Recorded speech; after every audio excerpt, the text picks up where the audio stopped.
Nail by Ian Jones and Andy Edwards. Episode 5, Fight Night. Thursday, April the 28th, 1938. Nail and Maggie are no longer invited to the vicarage, so Nail joins a trip in Dai English's van to a boxing event in Aber Ishmael, where Bryn Nantlas' brother is fighting. But the evening's events trigger disturbing memories for Nail. We didn't stay too long in the printer's arms yesterday then. Howard was keen to get back to Ponteru after the good news about his wife being dead. They hadn't been officially divorced, so if she hadn't got the flu, the wedding on Saturday would have been off. No bigamist Howard, see? I will get my shoes resoled after all, he said in the bus on the way home. Treat myself, I think. It's all coming together, Nail, and my guts are on the mend, thanks to that kaolin and morphine. Howard was supposed to come with us tonight, but he's off to the vicarage with Edna. I'm lucky to be here myself. Should have been going with them, but for some reason the invitation was withdrawn. Margaret minds she was cross, but I'm quite relieved. To be honest, I'd rather a night out with the boys. It's a bit tight in the back of Dai English's van. I'm lucky enough in the front seat, but the boys are packed in the back like pilchards.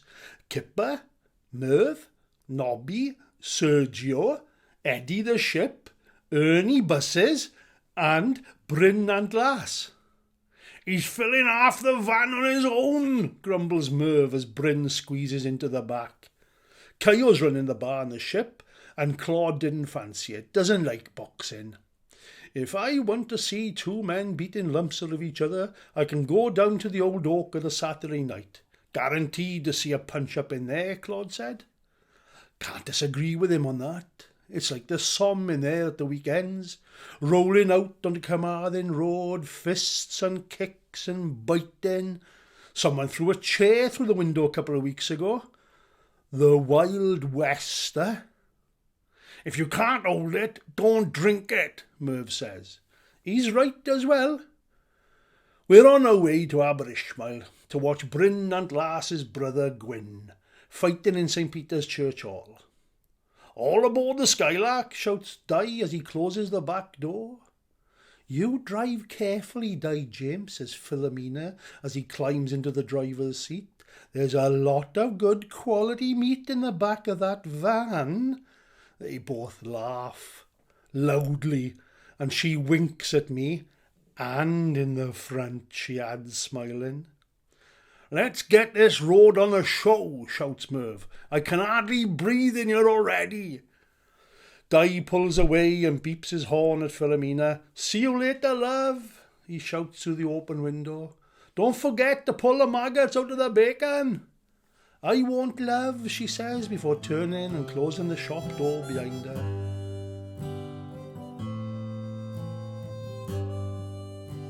It's a bumpy old journey, and there are lots of yells and complaints from the back of the van. Bloody hell, slow down, Dai, says Merv. I've been in more comfortable tanks than this rattlebox, says Ernie. Don't brake so hard, Dai, says Merv. Kipper's nearly splicing my main brace. Weigh an anchor on me. There's lots of laughter and ribbing as we bump and grind along. Who's Gwyn fighting, I ask Dai. Doesn't know yet, says Dai. Depends who turns up on the night. Might even have a couple of fights, if there's not enough there, like. And when Eddie used to box, he had 3 fights in one night once. He laughs hard. Aye, he lost them all, says Dai. He laughs even harder. God, he was a bloody awful boxer, Nail. No finesse in him. Aye, says Eddie. I'm only 2 foot away from you, Dai English. I can hear every word. I'll finesse you now when we get out of this van. There's a roar of laughter. Why they call you Nobby Death, Nobby, says Sergio. Everyone stops laughing. Are you serious, Serge?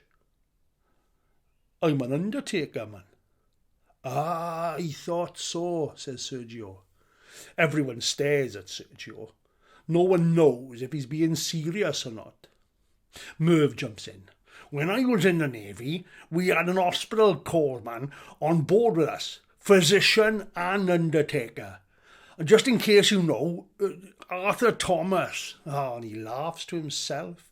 We used to call him, still laughing, he can't keep it together. We used to call him Arthur put a lid on. Well, everyone laughs. Merv thinks they're laughing with him. They're not. They're laughing at him.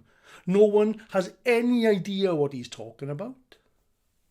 Has Gwyn got a chance tonight, Bryn asks Ernie Busses. Don't know, says Bryn. He won his last 3, all knockouts, but I suppose it depends who shows up, you know.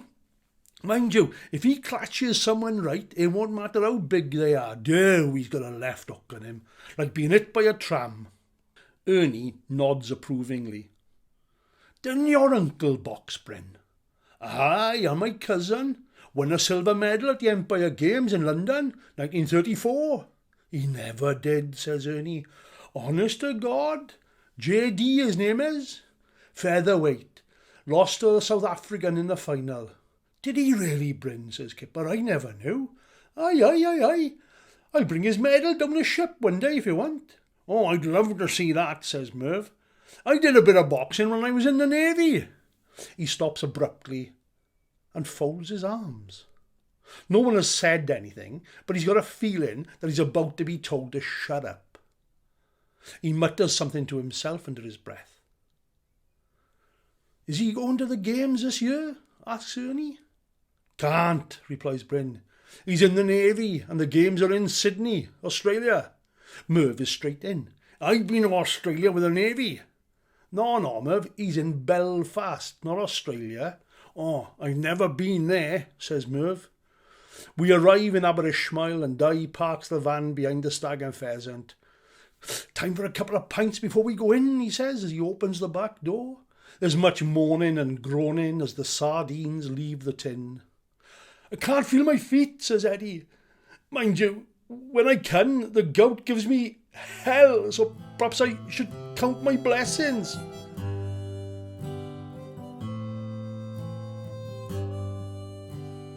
Spirits are high as we pour into the Stag and Pheasant. I've only been in here a couple of times. Wrong end of town for me. My mother lives right over the other side of the river. To be honest, the beer's not great, and there's so many good ones to choose from in Aber. There must be 60 pubs and clubs in all told, you know. There's 12 on Queen Street. We sit in the public bar. Beer's not great, says Eddie. Never is, says Merv. Tastes like cat pish. How do you know what cat pish tastes like, said Ernie. We all laugh and Merv folds his arms again. Like a big bloody kid he is, sulking all the time. 2 more pints and we cross the road to St. Peter's Church Hall.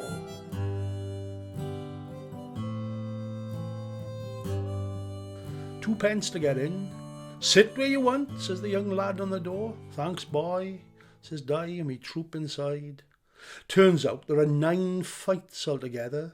The first 3 are juniors, then a bantamweight, 3 middleweights and 2 heavyweights to finish.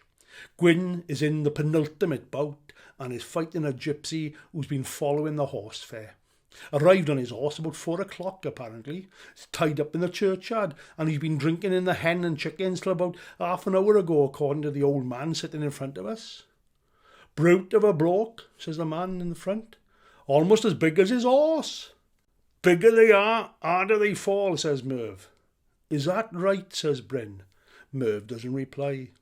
The junior fights are a waste of time, too much fighting and not enough boxing. The boys' mothers screech like seagulls as wild punches are thrown endlessly into thin air before the boys grapple and push each other away. No promise there, says Eddie once they've finished. This bantamweight fight should be good though. Bloke from Swansea and Norman Lewis from Bridgend. He's turning pro apparently. It is a good fight, but Lewis wins comfortably in the end on points, you know. The atmosphere builds up and a crowd of boys from the rugby club swell the numbers as the middleweight bouts come to an end. "Here we go then," says Bryn. "Come on, Gwynbach." Gwyn steps into the ring wearing a pair of black boxing trunks. He raises his gloves towards us. "JD got him those trunks," says Bryn. "Pinched him somewhere probably. Dodgy bugger he is on the quiet." Gwyn's opponent certainly is a big man. Not as big as Bryn, mind, but very stocky. He hasn't got boxing trunks. He's just stripped to the waist and wearing his day-to-day trousers. The bell rings. "Come on, Gwyn!" we all scream. The two men exchange jabs and move cagily around the ring. "Give the paddy a hiding," shouts Kipper. "Put him back on his horse," cries Merv. Gwyn moves to the centre of the ring and starts to throw more punches. One or two land on head and jaw, but the Irishman is not fazed. He holds his ground, and with just a couple of seconds of the first round left, he crashes a thundering right hand into Gwyn's face. Gwyn is unconscious before he hits the ground and begins convulsing as he lands. The Irishman steps from the ring, pulls on his shirt and walks out to the hall to the graveyard, where he mounts his horse and heads off. Gwyn, however, is in a state of writhing and jerking on the floor. "Help him, Neil!" shouts Bryn. "Help him, man!" Three little Tommies sent charging one day into the woods so far away. Snipers' guns went crack, crack, crack, and only one little Tommy came back. "Help him, Neil!" shouts Bobby. "Help him!" I look down at the dead soldier. "He's gone, Bobby. He's dead." "Well, leave him then and keep moving forward." The shells and bullets crash through the woods as we get deeper and deeper. "Here's one," he shouts. "Are you all right to carry on, boy?" I don't know," he replied. "I'm bleeding." "Let me see," says Bobby. The soldier holds up his hand. A bullet has taken off the top of his thumb. "Does it hurt, boy?" asks Bobby. "No, sir. Can't feel anything," says the soldier. He's only about 17, no older than me. Bobby ties some lint tight around his thumb. "You be all right, boy. Shoot to the other hand, eh?" The soldier looks at Bobby with empty eyes and charges on into the wood, screaming his war cry.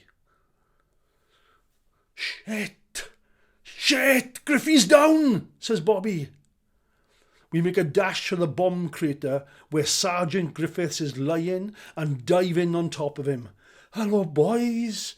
I knew you'd come to my rescue," says Griffey, smiling. He's been shot through the leg and claret is pouring from the wound. "We got to get you back," says Bobby. "Bullet's still in there. Where's the stretcher, Neil?" "I don't know, Bobby. I don't know. Behind us, shall I get it?"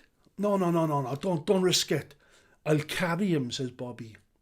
I help him heave Griffey onto his shoulders. "Is it clear, Neil?" says Bobby. "I don't know," I say. "Well, have a look, man," he says. I raise my head a fraction above the shell crater. I think so," I say. "I can't be sure." "Have a proper look, Neil, man," says Bobby. He puts down the sergeant and peers over the broken soil. I hear a loud crack and he slumps backward on top of Griffey. Bobby lies motionless. "Bobby!" I scream. "Bobby!" A trickle of blood runs from the hole where the bullet has smashed into Bobby's eye. "Medic!" I yell. "Medic! Bring a doctor!" I cry from the centre of the bomb crater.